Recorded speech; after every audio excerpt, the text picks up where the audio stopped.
Comment optimiser son PER pour partir à la retraite en étant millionnaire? Si certains disent que tu as raté ta vie si à 50 ans tu n'as pas une Rolex au poignet, tout le monde a une Rolex, hein. Si à 50 ans on n'a pas une Rolex, on a quand même raté sa vie.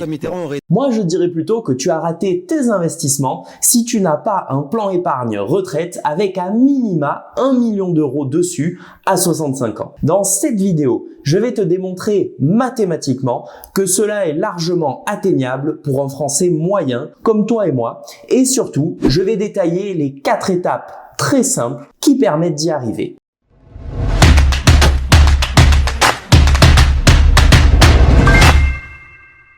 Première étape, tu dois absolument ouvrir le bon PER.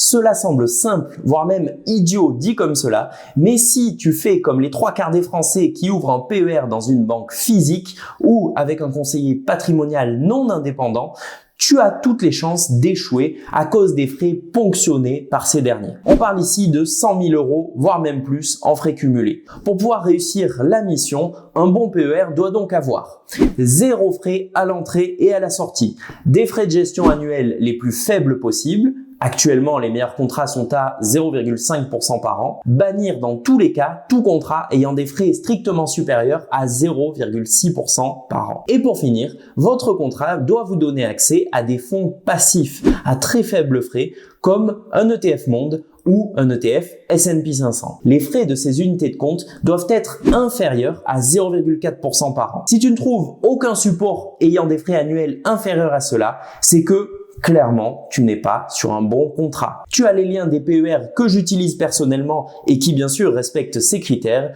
dans la description sous la vidéo. N'hésite pas à aller jeter un coup d'œil. Deuxième étape. Tu dois approvisionner ton PER fraîchement ouvert avec les sommes qui te permettent d'exploiter l'avantage fiscal au mieux. Je m'explique. Chaque somme versée sur PER est déductible de ton revenu imposable. Si tu gagnes, disons 40 000 euros par an et que tu verses 10 000 euros sur ton PER, tu ne seras alors plus imposable que sur 30 000 euros. La différence entre les deux. Le calcul des sommes à verser est primordial. Pour cela, il ne faut jamais verser de sommes supérieures à 2 valeurs que je vais te donner de suite.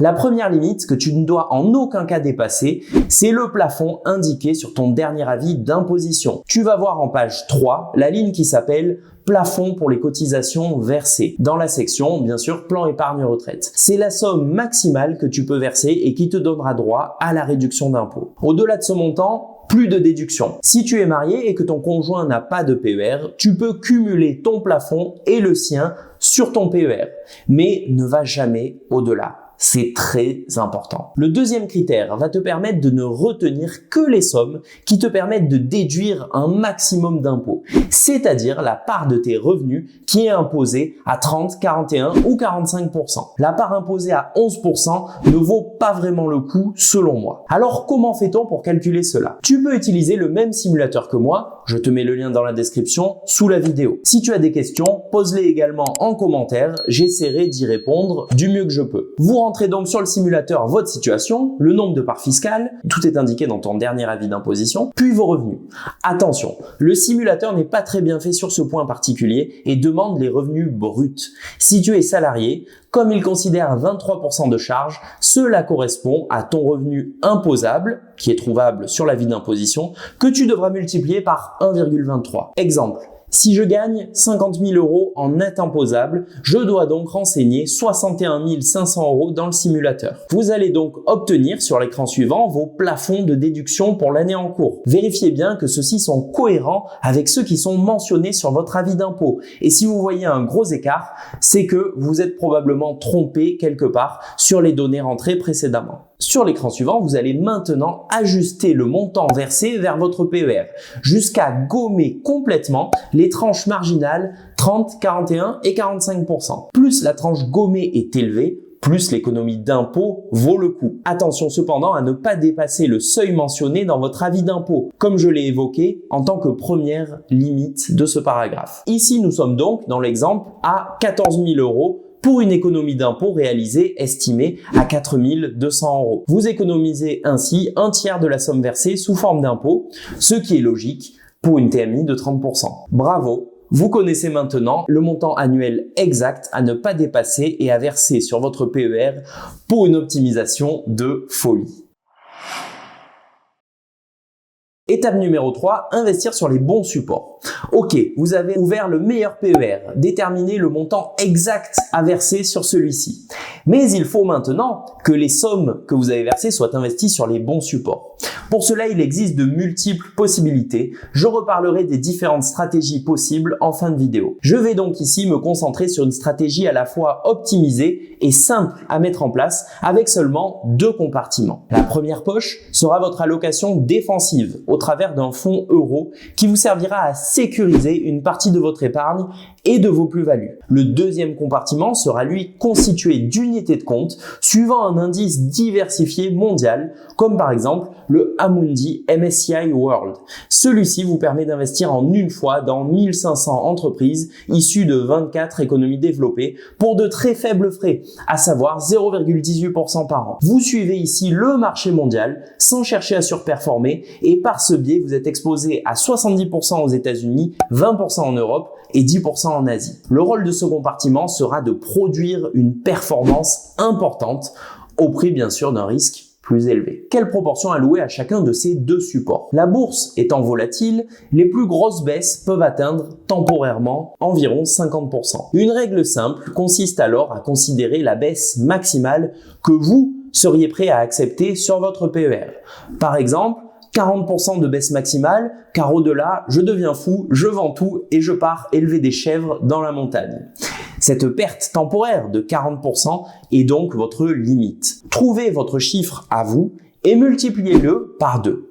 Par exemple, si vous ne souhaitez à aucun moment dépasser 40% de baisse temporaire sur votre PER au global, alors il serait sage de ne pas allouer plus de 80% à la partie risquée de votre PER. De la même façon, plus vous allez approcher de l'âge de la retraite, plus vous allez vouloir réduire la part risquée de votre allocation. Les fonds euros devraient rapporter en moyenne plus de 3% cette année. Un indice monde ou S&P 500 est plutôt autour des 9% sur le long terme. Ainsi, un portefeuille composé à 80% d'unités de compte risquées et à 20% de fonds euros sécurisés aura une performance annuelle autour de 8% par an. Bien entendu, plus la performance en actifs risqués sera importante, plus la performance long terme globale du PER sera élevée. Attention, investir comporte un risque de perte en capital. Pour bien maîtriser les risques boursiers, je vous invite à regarder la vidéo dédiée que j'ai réalisée. Le lien est dans la description sous la vidéo.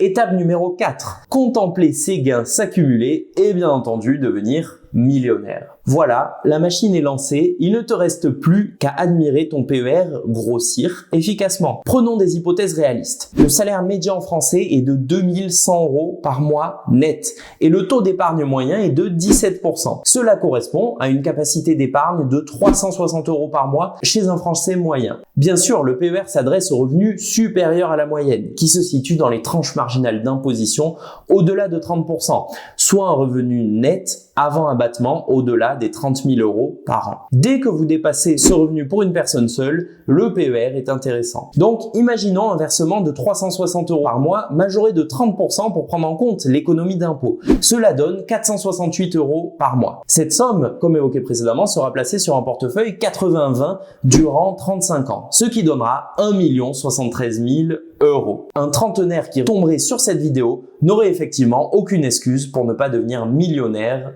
à sa retraite. Si vous êtes plus âgé, cela est toujours réalisable, surtout si vous êtes sur des tranches d'imposition à 41 ou à 45%. Et si je veux être complet, je dois prendre en compte les impôts à payer lors du déblocage du PER à l'âge de la retraite. Pour la comparaison, je prendrai par exemple une personne qui aurait investi toute sa vie les mêmes sommes sur assurance vie. Commençons donc justement par l'assurance vie. 360 € par mois durant 35 ans à 8% par an donneront 825 000 €, auxquels il faut retirer 166 000 € d'impôts, soit 659 000 € net dans votre poche. Pour ce qui est du PER, à la sortie, vous serez imposé sur les sommes versées ayant permis l'économie d'impôt au cours des 35 années. Car en réalité, vous n'évitez pas vraiment l'impôt. Vous décalez simplement son paiement au moment de la retraite. L'avantage est qu'à la retraite, vos revenus diminueront et donc votre tranche d'imposition est en général plus faible que durant votre vie active. Considérons donc une tranche d'imposition à 11% à ce moment-là, ce qui donnera 21 000 € d'impôt à payer